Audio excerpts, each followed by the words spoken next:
Well, the Challenge Cup run is over, as many probably expected it would be. Scoreline, let's forget about that. Let's focus on the game instead. Welcome to Bear Necessities, the greatest podcast about the Coventry Bears.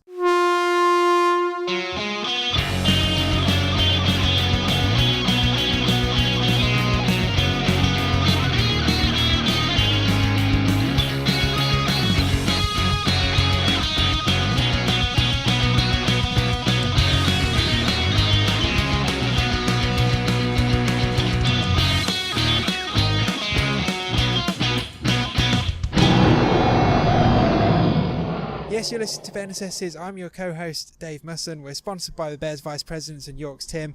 Joining me, stood outside the Halton Stadium in Widnes, is my co-host, Craig Cathcart. We've just seen the Bears narrowly edged out the Challenge Cup, 90 points to 0 to Widnes. Craig, scoreline aside, it's been a good day, hasn't it? It's been a brilliant day. I mean, we've just been amazed really at the hospitality we've received from Widnes. It's just been brilliant, and the journey up here, just everything about it was just a special day. I mean, it is a historic moment in the history of the Bears. We're in the 20th anniversary season. We got to the 5th round of the Challenge Cup. We played Widnes. Big result against us, but we were here. If we want to play at this sort of level, we need to have games like this, and I'm sure the lads will have learned from it. So coming up, we'll do a bit of a breakdown of the match. Not that there was particularly much Bears action to talk about. We also got the post-match reactions from head coach Tom Tsang, and we'll look ahead to next week's return to league action against London. So as I say, the final score was 90 points to 0 in Widnes' favour. Widnes scored 17 tries, had 10 different try scorers, and they kind of set the tone from the off. They scored their first try after 45 seconds, and it was just one of those days where every time they broke the line, pretty much they scored. I think in the first 15 minutes, Bears had one set. They probably only had about 6 sets overall, and it was a bit of an unusual Bears team compared to what we've seen over recent weeks as well. We had a new face at fullback, Rhys Gant. There was a bit of a reshuffling in terms of the rest of the backline. So Jason Bass was in the centres, Dante Morley Samuels was on the wing, and Bears had a couple of injuries as well, which they're going to be keeping an eye on. Errol Carter went off injured, Ben Stead took a knock to his head, and Jason Bass went off with a bit of cramp at the end.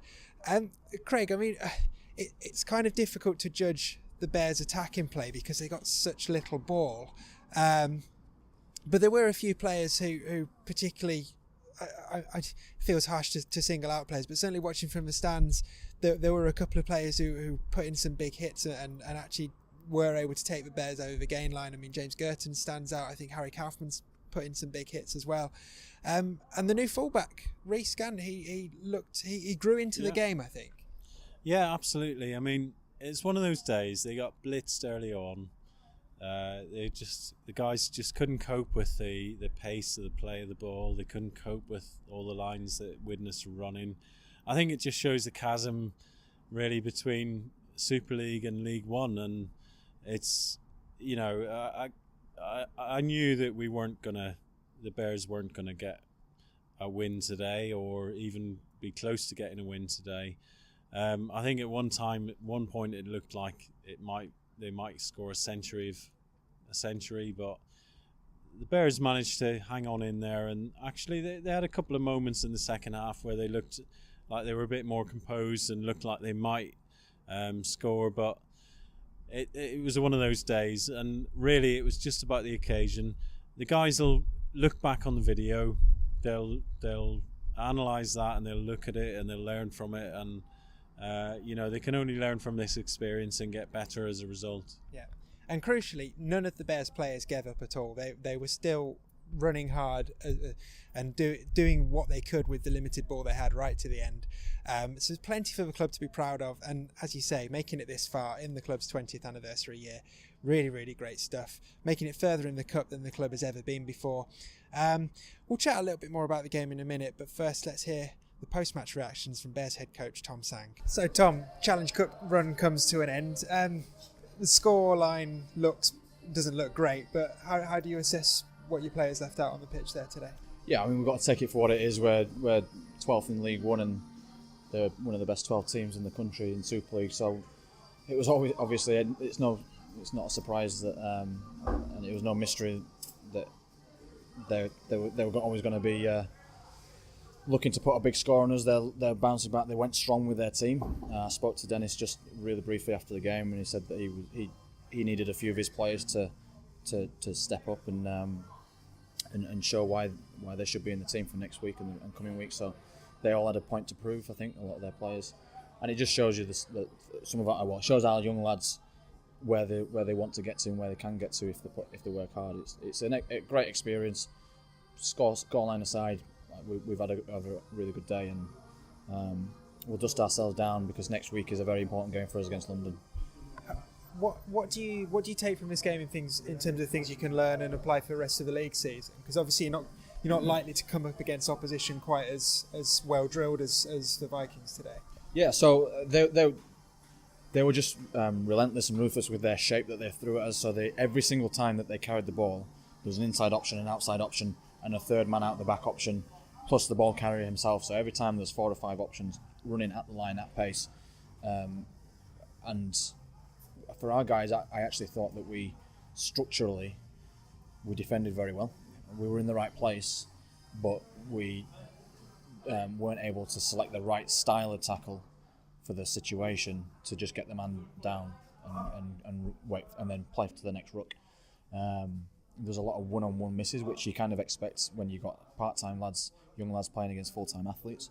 And I think physically was where we kind of got unstuck because, like I said, we defended structurally really well, but because of the size difference and power difference in a lot of one-on-one instances, they just were able to get through that one-on-one tackle, and then there was always a man on the shoulder for them to offload to, and they turned not even half break, every just nose through the line, pretty much every single one they turned into a try. You just don't get that in League One. So this game and last week against Bradford is really, really useful and useful preparation for us going back into the league next week, because we won't play a team as fast and as powerful as what Widnes were today, but technically we won't play a better team either. And like I said, although we got out muscled, we were in the right places to make the tackles a lot of the time. We just couldn't quite affect them. So it should feel next week. It should feel like the game is a lot slower for us in comparison. So we should be able to compete really well next week. So there's a couple of injuries that we need to just have a look at. Well, I wanted to ask because there was Errol went off and Benstead took a knock as well, and I noticed Jason went off at the end. So what's the situation? So with the injury, Errol's got he landed awkwardly in one of the tackles and twisted his lower back, so he's got a spasming in his back, so he's struggling to walk right now. But he may be able to just ease off through the week, so we'll have to see on him. Benstead had a big gash on his head, which he's had a few stitches in just now, but he also took a bit of a dead leg high up on his leg, so he was just struggling to run a little bit with that. That should ease off through the week, so that shouldn't be a problem for next week. And Jason was just cramping up really badly, so he'll be fine next week. Everyone else, there's a few obviously bumps and bruises and tired bodies, but no one else has anything major. It's just those 3, but I'm fairly confident that they should all be available. And just lastly, as this cup run comes to an end, there was a decent showing of Bears fans in the stadium, and I know the players were very appreciative of them at the end. Have you got a message for the fans who travelled up today? Yeah, just thanks very much. It really did help us, and for the lads, we spoke about it before the game and at half time actually, that we wanted to do the fans that had travelled to come and support us and cheer us on. And we want to do them proud, and they didn't stop singing and shouting for us all the way through to the end, which was really, really good for us. Pretty much every other message that went on to the field was make sure that you're doing it for the guys watching in the stadium. So more of the same, please. We'd love to have that same travelling support with us every away game, and obviously at home as well. It really, really does make a difference. So that was the post-match thoughts of Bears head coach Tom Tsang after the Bears Challenge Cup run came to an end, losing 90 points to nil to Widnes at the Holton Stadium. Craig, there's probably not much more value in digging into this game too much more. I think it's going to be one that the Bears will learn a lot from, and and as we already said, a great experience for such a squad of predominantly younger players. So let's look instead at some of the other things that were slightly unusual for the Bears in this game. First time ever Bears supporters coach coming up to the match and bringing a busload of noisy Bears fans who didn't stop singing all game. And Tom said in his post-match reaction it really helped the players, and they were even encouraging the players to make sure they were doing stuff for the fans out there. That's a really big positive. And the response of the Widnes crowd, I think, was great. I don't think I'd be unfair in saying Widnes wouldn't have minded if Bears had scored, and they gave the team a real good reception at the end of the game. Yeah, Widnes were brilliant hosts. I mean, every time the Bears did anything positive, the Widnes fans clapped us. From the moment we got here, they've just been amazing hosts. Honestly, it's just been a great day. The fans that travelled up, you could hear them in the crowd. The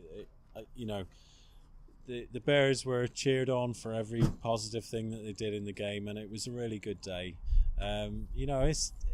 As I said, it's one of those days. It's a heavy defeat, but it's a watershed moment really for the Bears. 5th round of the Challenge Cup.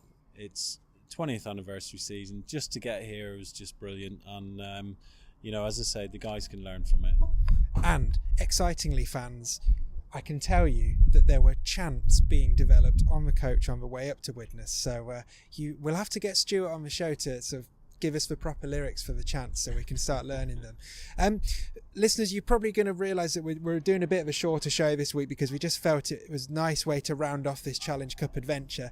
So normally we would throw into an Ask Mr. C, and we were coming up with maybe trying to do something on the bus on the way back. That was probably going to be a bit leery. So Craig, I'll throw one to you completely unprepared just now. Would you prefer the way the game went today, i.e. Bears nilled but kept it under 100, or would you have preferred one Bears try but more than 100 Widnes points? I think my only hope for today was that the Bears would score, and there was only really 2 or 3 times in the whole game where they had an opportunity to score. I think at half time it was a bit worrying. It looked like it might end up being 100. I hoped that the Bears would keep it tight first half and maybe only be 20-30 points down. They had a better second half. I think the lads really felt probably overawed by the occasion, and as I said, they were absolutely blitzed in the first half, and it's so hard to come back from that. But they tried right to the end, and they really, really give it a good go in the second half. Okay, so sorry if there was a bit of a jump there and it sounds like we're recording in different places. That's because we are. We started recording this special episode outside the Holton Stadium, and then we noticed our bus home was leaving, so we quickly jumped on, and we're now sat at the front of the team bus. So apologies if it's a little bit noisy in the background, but we wanted to give you a real flavour of what it's like being on the team bus on the way back. So Craig, we've talked a lot about the Challenge Cup this year, and obviously it's come to an end now, but the fact that the Bears were able to get into the 5th round further than the club has ever gone before in the club's 20th anniversary season. Yes, the score didn't go as we would have wanted at Widnes, but the club and the team have done brilliantly to do what they've done this season, haven't they? It's a great achievement for the Bears. Yeah, just to get to the 5th round is massive. Playing a Super League club is such a wonderful experience for the players. It's been a great cup run. We've seen a coach of fans go to the game for the first time ever. You could hear them singing throughout, which is just brilliant. And actually, I think it's the start of something good for the Bears. I think the fans and the players really appreciate this cup run, and the players have a lot to learn from the game today. We go back to League One next week, and the opposition won't be quite as strong, but I'm pretty sure the players have learned a lot from today. Well, a very good segue there, Craig. We do go back into league action next week. London Skolars are the visitors to the Butts Park Arena. Last season the Bears at home to London, it really didn't go to plan at all. London ended up putting quite a big score on us. This season it feels like the Bears are in a much better place in terms of playing teams like London, and potentially feels like there's a win there for the taking, I think. I mean, what are you hoping for from the Bears next week? I think we've got a better team this year. Based on results so far, it looks like it should be a fairly even contest. I do worry a little bit about the fact that the Bears have played Bradford one week and then Widnes the next, and had a couple of really tough games. But actually, if they take the positives from both of those games and take them into the London game, really good chance of a decent Bears result. It's going to be a hard game. Skolars will target the Bears as a game that they can potentially win, and equally the Bears will be up for the game. So it's at home, and I fully expect the Bears to put in a really good performance. And I do think we've got a stronger squad this year. I think we've got a better team, so I really, really think we've got a good chance. Yeah, I totally agree. And for those of you listening who perhaps want to come and see what the Bears have learned on 2 tough road trips, then definitely come down to the Butts Park Arena and see if we can get one over on London Skolars. But I think that's probably where we're going to leave it, certainly where we leave it for the Challenge Cup this year. Obviously, we've got to say quite a few thank yous for what we've been able to do with this Challenge Cup in terms of the podcast. We've got to thank Gertz for not only coming on the podcast, but getting his old coach Kurt Sorensen on. That was a real coup. I think Ben Stead for speaking to us. Shame he couldn't add to his points tally at the Holton Stadium, but these things happen. Obviously, the club for letting us come along to the game. Widnes for their support and their hospitality as well. And for everyone who's listened, I hope you've enjoyed it. As we say, we're back to League One action next week and for the rest of the season. So, looking forward to it. I'll see you next week, Craig. Yeah, I think it's been a great journey in the Challenge Cup. Got to the 5th round. Met a team that are too good for us. We were always going to lose today, but it's one of those days, and we move on to League One. And as I said, the players will learn, and it's been a good day out for the fans as well. Certainly has. So we are Bear Necessities. We live at covbearspodcast.com. We're at covbearspodcast on Twitter. We'll bring back Ask Mr. C properly next week. So get your questions in, tweet them to us, use the contact form on our website, all of that stuff. And thanks as always for listening. We'll see you next week. And have a good one.